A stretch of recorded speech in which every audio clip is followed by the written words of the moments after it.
Morning friends, কি খবৰ আপোনালোকৰ? আশা কৰিছোঁ আপোনাৰ সকলোৰে ভাল। আৰু আমাৰ খুব এটা ভাল নহয়, নহ'লে আনকালে মই সদায় ভাল বুলিয়ে কওঁ যে ভালেই, চব বস্তু ভালেই চলি থাকে। কিন্তু যোৱা সপ্তাহত মোৰ মা ঢুকালে 29 এপ্ৰিল। ঘপককৈ ঢুকাই থাকিলে। আমি তেনেকৈ মানে কোনো বিচনাটো পৰি থকা নাছিলে বা হস্পিটেলাইজো হৈ থকা নাছিলে যে অলপ কিবা এটা মানে আমি প্ৰিপেয়াৰ হৈ থাকোঁ। গা বেয়া হ'ল, হস্পিটেললৈ যাওঁতে ৰাস্তাতে তেওঁ ঢুকাই গ'ল। তাৰপিছত যেন মানে কিবা ধুমুহা পৰা যেন পৰি গ'ল আমাৰ ওপৰত। ভাইটিয়ে ফোন কৰি মোক খবৰটো দিলে। তাৰপিছত ৰাতিপুৱা সময় আছিলে। তাৰপিছত আৰু ইহঁতক স্কুল পঠাইছিলোঁ। স্কুলৰ পৰা আনি অফিচৰ পৰা মাতি আমি গুচি গ'লোঁ। আৰু তাৰপিছত আৰু কিখিনি হ'ল মই মানে ইমান এক্সপ্লেইন কৰি নাথাকোঁ ভিডিঅ'ত। কিছুমান বস্তু অলপ প্ৰাইভেট থকাও ভাল। বিশেষকৈ গ্ৰিফিংটো আমি এতিয়ালৈকেও তাৰমানে প্ৰচেছেই কৰি আছোঁ বস্তুটো। বিলিভ কৰিব পৰাই নাই। যি নহওক, তেওঁ ঢুকোৱাৰ পিছত এতিয়া তেওঁৰ যোনখিনি কাম সেইখিনি কৰি থকাত ব্যস্ত হৈ আছোঁ। আৰু এইখিনি টাইমত মানে এটাই শিক্ষা পালোঁ যে যেনেকেই যিয়েই নহওক লাগিলে জীৱনটো কিন্তু চলিয়ে থাকে, জীৱন নৰয়। যোন মানুহ গুচি গ'ল, কিন্তু আমি যোনবোৰ জীয়াই আছোঁ তেওঁলোকৰ কাৰণে জীৱন একদমেই নৰয় বা কোনেও তেওঁলোকৰ কাৰণে ৰৈ নিদিয়ে। চবেই নিজৰ গতিত, চবেই নিজৰ বেগত চলি থাকে। চ' জীৱন তেনেকেই চলি আছে। তিলনীৰ পিছত মই ইয়ালৈ গুচি আহিলোঁ। তাৰপিছতে যিহেতু চব বস্তুৱে আনপ্লেণ্ড আছিলে, কিছুমান বস্তু আমি মানে প্লেন কৰি থোৱা আছিলে। যেনেকৈ পক্ষীৰ এইটো ইষ্ট ইণ্ডিয়া তাই ফেশ্বন উইকত এবাৰ ৱৰ্ক কৰাৰ কথা আছিলে। মই এবাৰ ভাবিলোঁ যে কেঞ্চেল কৰাই দিওঁ, কিন্তু তাই ইমান আশা কৰি আছিল। তাৰপিছত ভাবিলোঁ যে মানে এইটো এইজ, আমাৰ যোনটো এতিয়া এইজ হৈছে নহয়, এইটো এইজ আপোনাৰ বহুত দিগদাৰী। আপুনি পেৰেণ্টছৰ কথাটো ভাবিব লাগে, নিজৰ বাচ্ছাৰ কথাও ভাবিব লাগে। এইটোৰ কাৰণে এইটো এৰিব নোৱাৰি, সেইটোৰ কাৰণে সেইটো এৰিব নোৱাৰি। চ' তাই যিহেতু মনত আশা বহুত আছিলে, চ' মই তিলনীৰ পৰা আহি তাইক তাতে গুৱাহাটী লৈ গ'লোঁ। তাৰো অলপ ফুটেজ আপোনালোকক দেখাওঁ। আৰু বাকী তাৰপিছত হয়তো স্কুলো ষ্টাৰ্ট হৈ গ'ল। বহুত দিন স্কুল ক্ষতি হ'ল আৰু বহুত কিবাকিবি মানে বুজাব নোৱাৰা নিচিনা এটা দিন পাৰ হৈছে মোৰ বুটিকখন। তাৰপিছতে ঘৰততো ক'বই নালাগে।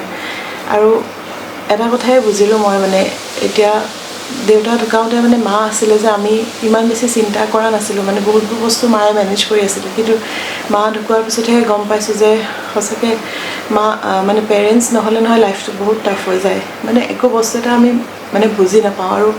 আৰু এটা কথা বুজিলোঁ মই যে মানে আমাৰ লাইফত নহয় চিবলিং বহুত দৰকাৰী। এতিয়া মোৰ দাদা ভাইটি থকাৰ কাৰণে আমি তিনিটা ইটো সিটোৰ মানে সাহস হ'ব পাৰিছোঁ বা কামবিলাকতো মানে ইটো সিটোক সহায় কৰি দিব পাৰিছোঁ।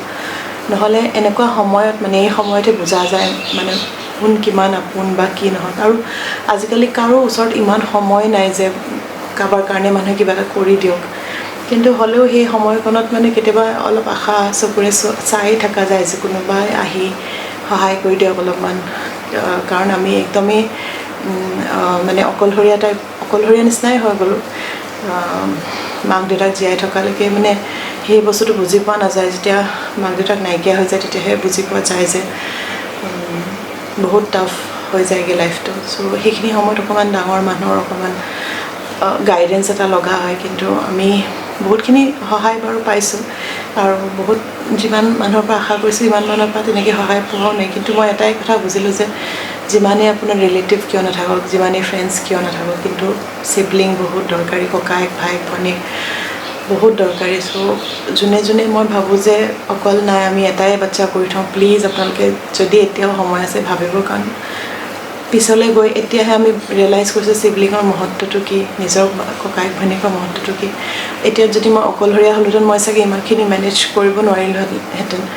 কিন্তু এতিয়া যিহেতু দাদা আছে, ভাইটি আছে, চ' মই গুচিও আহিব পাৰিছোঁ বা ইহঁতৰ কাৰণেও মই কিবাকিবি কৰিব পাৰিছোঁ। বা আকৌ আজি মই যামগৈ তালৈ। আজি গৈ পেলাই মই যিমানখিনি পাৰোঁ মোৰ সহায়খিনি কৰি দিব পাৰিম। আৰু এনেকৈয়ে মানুহৰ সাহস বাঢ়ে।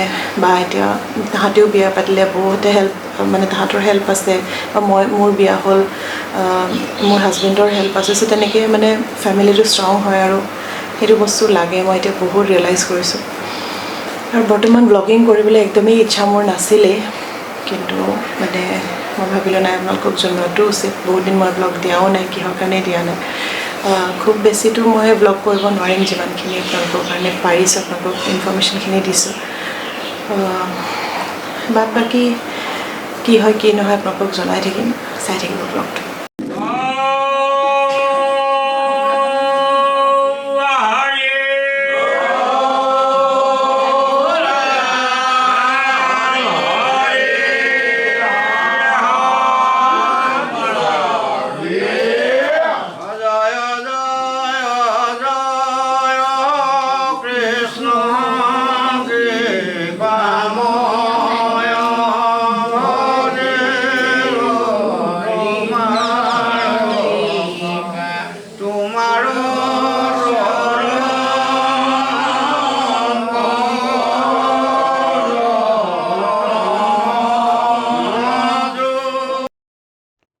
চ' এইটো দহাৰ দিন হয়, দহাৰ দিনৰ পৰাই মই শ্বুট কৰিছোঁ। তাৰ আগৰ কেইদিনটো একো শ্বুট কৰা নহ'ল বাৰু। দহাত মানে চাহত লাগি আছে আমাৰ খৰিহঁত, ওচৰৰে হয় তেওঁলোক, আৰু তেওঁলোকে বহুতখিনি সহায় কৰি দিছে। তেওঁলোকৰ সহায় নোহোৱা হ'লে আমি একোৱেই কৰিব নোৱাৰোঁ। তাৰমানে তেওঁলোকে মাৰ লগত আছিলেও, চ' বহুতবোৰ কথা ঘৰৰ ক'ত কি আছে জানে বা নিয়মবিলাকো জানে। আমি মানে বাহিৰৰ পৰা এনেকৈ গৈ পটককৈ ইমান বেছিও গম নাপাওঁ। চ' তেওঁলোকক মানে সঁচাকৈ বহুত বেছি থেংকছ যে ইমানখিনি সহায় কৰি দিলে। এয়া পুষ্পখুৰী হয়, তেওঁ বহুতখিনি মানে লাগি দিছে, আৰু আমি মানে তেওঁলোকে এইখিনি কৰি দিয়া যোনখিনি হেল্প, এইখিনি হেল্প আমি কেতিয়াও তেওঁলোকক মানে ঘূৰাই দিব নোৱাৰোঁ, সিমানখিনি আমাৰ সামৰ্থ্য নাই। তাৰপিছত মই গুচি আহিলোঁ আকৌ নুমলীগড়। আৰু মোৰ তাৰমানে এনেকুৱা হৈছে নহয়, এইকেইদিনতে মোৰ বহুতবিলাকেই ঝঞ্ঝট। এইটো মই প্ৰেক্টিছ কৰি আছোঁ মোৰ কথকৰ মানে প্ৰেক্টিকেলৰ পৰীক্ষাৰ কাৰণে। কথকৰ প্ৰেক্টিকেলৰ পৰীক্ষাটো 15 মে' আগতে মই ছাবমিট কৰিব লাগে, আৰু 14-15 মে'ত মাৰ মানে সকামো পৰিছে। চ' মই বোলো নাই, যিমানখিনি পাৰোঁ এইকেইদিনতে মই কৰি থৈ যাওঁ। আৰু তাৰ উপৰিও বহুত বেলেগ বেলেগ কিবা কিবি ৰেছপনচিবিলিটিও আছিলে। তাৰ মাজতে যেনে তেনে এদিন দুদিন প্ৰেক্টিছ কৰি পেলাই মই ভাবিলোঁ এক্সামটো মই অলৰেডি থিয়ৰীটো দি থৈছোঁ, আৰু প্ৰেক্টিকেলটো যদি নিদিওঁ মোৰ এটা বছৰ এনেই লছ হৈ যাব, আৰু এটা বছৰ ৰিপিট কৰিব মন নাছিলে, যিহেতু গোটেই বছৰ ইমান কষ্ট কৰিলোঁ। চ' সেইটো কাৰণে সেইখিনি প্ৰেক্টিছ কৰি পেলাই পৰীক্ষাটো দিলোঁ।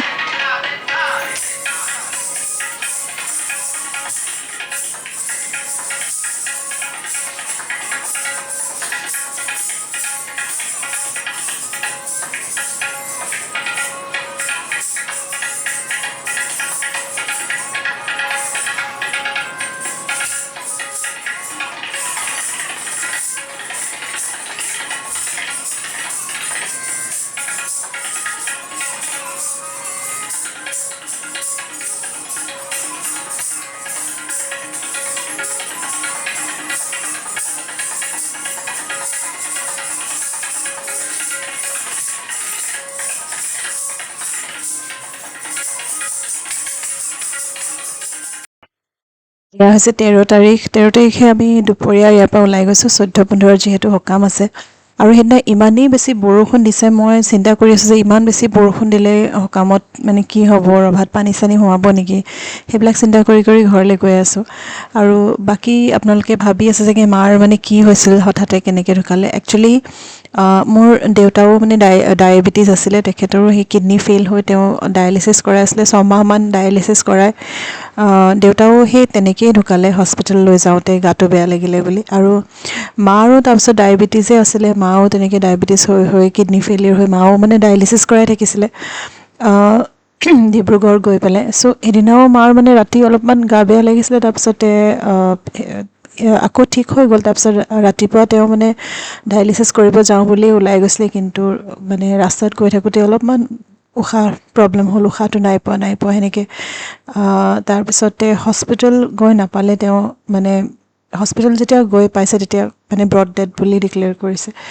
চ' পিছত আমি কজ অফ ডেথটো গম নাপালোঁ, যিহেতু পষ্টমৰ্টম নকৰিলে এইবিলাক গম পোৱা নাযায়, আৰু মানে এনেকৈ ঢুকাই যোৱাৰ কাৰণে পষ্টমৰ্টমো কৰা নহ'ল।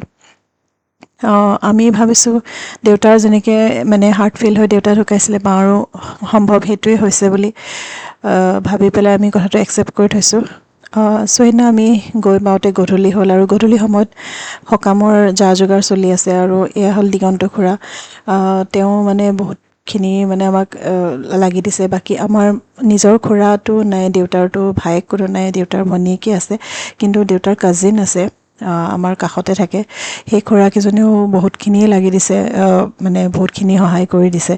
আৰু বাকী যোনে যিমান পাৰে গোটেইখিনিয়ে মানে সহায় কৰি দিছে, আমাৰ ওচৰ চুবুৰীয়া যিমানখিনি আছে। চ' তাৰ কাৰণে মই কৃতজ্ঞ হৈ থাকিম। আৰু এইটো ৰাতি অভিয়দে আমাৰ লগতে থাকিব লাগে, ই নাযায়, মাকক দি পঠিয়াই আহিছে। আমি মানে বহুত দিনৰ পিছত আমি গোটেইবোৰ এনেকৈ গোট খালোঁ। এনেই মানে গোটেই সোপা একেলগে ঘৰত তেনেকৈ গোট খোৱা নহয়। মই কেতিয়াবা ভাইটিহঁতৰ তাত যাওঁ বা দাদাহঁতৰ তাত যাওঁ বা সেনেকৈ, কিন্তু গোটেই সোপা গোট খোৱা নহয়। আৰু এইটো পিছদিনা ৰাতিপুৱা খুব সোনকালে উঠিবলগীয়া হৈছে। অৱশ্যে খুৰীহঁতেতো বহুত ৰাতি আহিয়েই মাহ চাহ তিয়াইছেহি।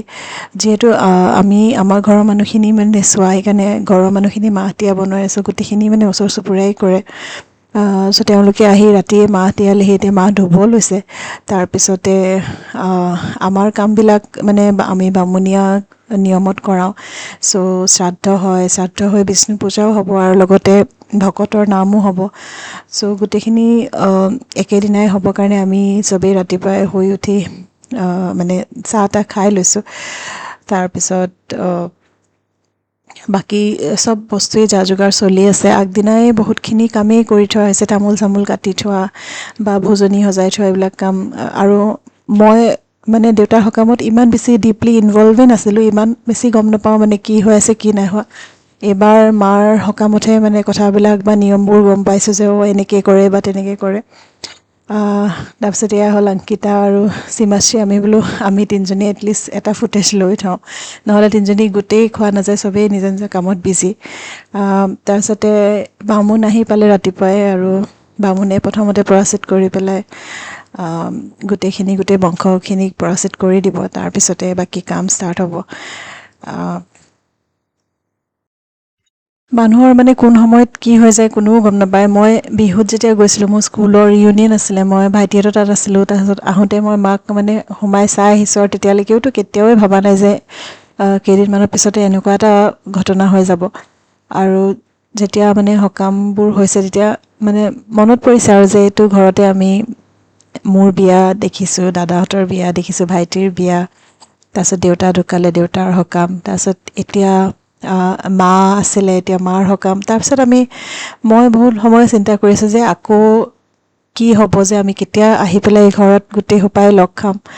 চ' ভাবিলে খুব বেছিয়ে বেয়া লাগি যায়। কিন্তু সেই সময়খিনিত যেতিয়া মানে কামৰ ৰেচপনচিবিলিটি আছে, এইবিলাক মনলৈ অহাও নাই। মানুহখিনিও গোটেই ৰিলেটিভবিলাকো গোট খাই আছে, চ' ইমানখিনি মনত অহা নাই। আৰু এয়া ভকত অহা আৰম্ভ হৈ গ'ল, আৰু ভকতক এনেকৈ ভৰি ধুৱাই সেৱা কৰি আমি আদৰিছোঁ। যিমানখিনি আমাৰ সামৰ্থ্যমতে আমি পাৰিছোঁ ভকত সেৱা কৰিছোঁ। আৰু ভকত সেৱা কৰিলে ঘৰখন উদ্ধাৰ হয় বুলি কয়। চ' সেইকাৰণে মই আৰু SKD আমি মিলি ভকতক মানে আমি আদৰিছোঁ, আদৰি তেওঁলোকক বহাইছোঁ। তাৰপিছতে চবেই যিমানখিনি পাৰে সিমানখিনি শুশ্ৰূষাৰ কৰিছে, যিমানখিনি আমাৰ সামৰ্থ্যমতে। আৰু তাৰ মাজতে অলপমানতো ভুল হৈও গৈছে চাগে। চ' সেইখিনি ভুল যাতে তেওঁলোকে ধৰি নাথাকে, কাৰণ যদিও আমাৰ ঘৰ গাঁৱত, আমি কেতিয়াও এনেকৈ থকা নাই। আমি বাহিৰে ডাঙৰ হোৱা। চ' খুব বেছি নিয়ম কানুন আমি ইমানো নাজানো। যোনে যেনেকৈ আমাক শিকাই দিছে আমি তেনেকেই কৰিছোঁ। আৰু এয়া বৌ, তাইও ভকত সেৱা কৰিছে। আৰু বাকী ভকতবিলাক আহি গোট খাইছেহি। মাহ প্ৰসাদবিলাকৰ যা যোগাৰ চলি আছে, আৰু চবফালে কিবা নহয় কিবা এটা হৈ আছে। এইফালে বিষ্ণু পূজা কৰি আছে, তাৰপিছত ভিতৰত আমাৰ শ্ৰাদ্ধ চলি আছে। চ' দুজন দেও আহিছে, দুজন দেৱে নিজৰ মতে কামবিলাক কৰি আছে। আৰু চোতালত এয়া ভকত এয়া সীমাশ্ৰী, মোৰ ভাই বোৱাৰী, তাইও ভকত আদৰিছে। চ' তেনেকৈ আমি যিমানখিনি পাৰোঁ আমি মানে আমাৰ ডিউটিছবিলাক কৰিয়ে গৈ আছোঁ। আৰু কৰিলে মনৰ পৰা অলপমান শান্তিও লাগে যে কিবা এটা মানে অন্তিম মানে যোনখিনি কাম, তাত আমি যিমানখিনি পাৰোঁ সহযোগ কৰি দিছোঁ। তাত গতিকে মনৰ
চ' গায়ন চলি আছে আৰু ইয়াতে গায়ন আদৰিব গায়নৰ কাৰণে শৰাই আগ কৰিবৰ কাৰণে শৰাই সজাই আছে খুৰীহঁতে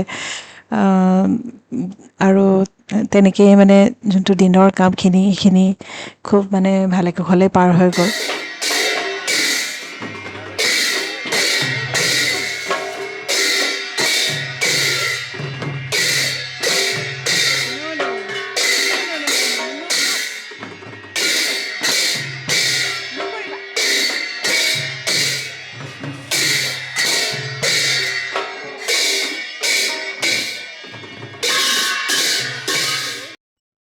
আৰু এয়া শেষত ভকত বিদায় দিয়া হৈছে।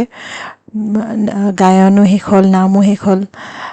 তাৰপিছত এই একেখিনি ভকতে আকৌ ৰাতিও আহিব, ৰাতিলৈ আকৌ নামঘোষা পাঠ আছে, সেইটো কাৰণে।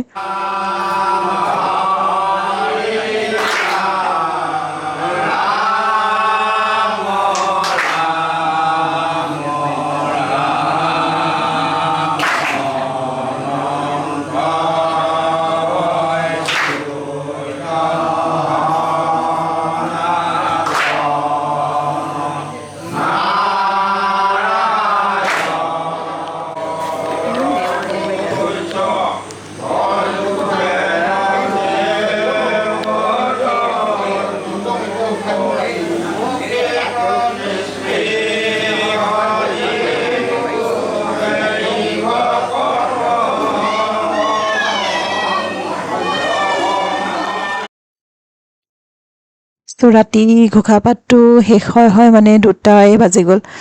তাৰপিছত আমি ঘৰৰ মানুহখিনি শুওঁ মানে 3টামানে বাজিলে আৰু পিছদিনা ৰাতিপুৱা শুই উঠিয়ে ভোজৰ যা যোগাৰ চলি আছে। ওচৰৰ যিমান খুৰী পেহী বৰমাহঁত আছে তেওঁলোকে আহি পেলাই চব্জি তব্জি কাটিছেহি আৰু ভকতে ভোজ ৰান্ধিছে আৰু যিমান মানুহ মাতিছিলোঁ গোটেই মানুহখিনিয়ে তাতে গৈ আমাক দেখা দিলে। আমি খুব বেছি কৃতজ্ঞ হ'লোঁ। ভোজৰ দিনাও মানুহ গৈছে, সকামৰ দিনাও মানুহ গৈছে আৰু বাকী যিমান মানুহ আমাক সকামটো ভালে কুশলে পাৰ কৰাবলৈ সহায় কৰিলে তেওঁলোকক চবকে ধন্যবাদ। আৰু যিমানখিনি মোৰ ভিউৱাৰ্ছ এইটো ভিডিঅ' চাব আপোনালোকে মাৰ আত্মাই যাতে চিৰশান্তি লাভ কৰে সেইটো কামনা কৰিব।